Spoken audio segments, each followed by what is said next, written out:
好咧，一起步嘅時候啊，咁啊慢咗集就速度大師野田赤傑啊，前面快噶嘛，外邊就夏威夷啦，加州星球就已經擺咗喺前面啦。第3位金槍60啊，第4位出邊就指數定律啦，第5位嘅馬呢仲有美麗同享啊，後邊4匹馬速度大師啦，黃衫尾3係幸福笑容啊，暫時殿後2匹馬，紅帽呢就野田赤傑啦，拍住出邊呢係勁搏嚟噶。好啦，去到對面直路中尾段接近1000米嘅段處，加州星球就放啦。跟住第2位嘅馬呢，就有呢隻咧指數定律就上咗嚟啊！第3位埋邊係夏威夷啊，第4呢就金槍60啦，外邊第5位仲有美麗同享，後邊4隻速度大師幸福指數野田赤傑啊，暫時殿後係嗰匹勁搏嚟噶。好啦，咁啊過呢個800米段處啦，搞震咯喎，美麗同享已經係上咗嚟啊，咁啊過咗埋邊嘅加州星球啊，跟住第3位嘅馬仲有指數定律啊，第4位夏威夷白衫黃帽金槍60響第5位啊，再後邊嘅馬仲有幸福笑容速度大師野田赤傑啊，包咗落尾係勁搏啊，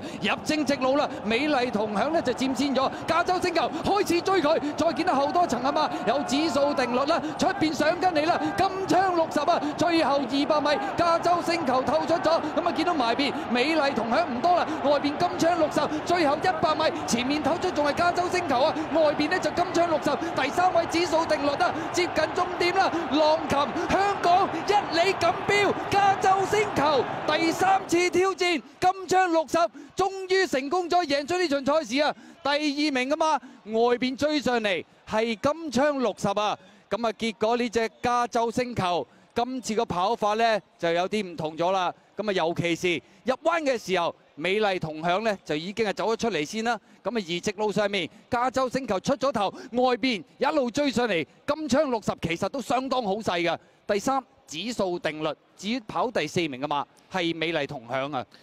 犀利啊！加州星球，哇！喺呢場最重要嘅國際級賽，香港一哩錦標反勝呢隻金槍60啊！率先衝過終點，跑第2名係一路嘅金槍60，第3名7號呢一隻嘅指數定律跑得晒後邊啊！跑第4出怪招喎，呢隻6號嘅美麗同享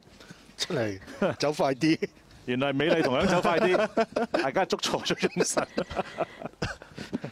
頭段好慢嘅25秒01，第2段呢，其實可能美麗同樣覺得，咦搶口喎，咁不如走啦，走到快咗。好多嚟好嘢啊，真係。得喎呢招。咁啊，恭喜晒加州星球啊，潘頓攞翻個1級賽冠軍。A 欄好難放到噶嘛，佢咪唔走揾，中間揾隻美麗同享走咗佢。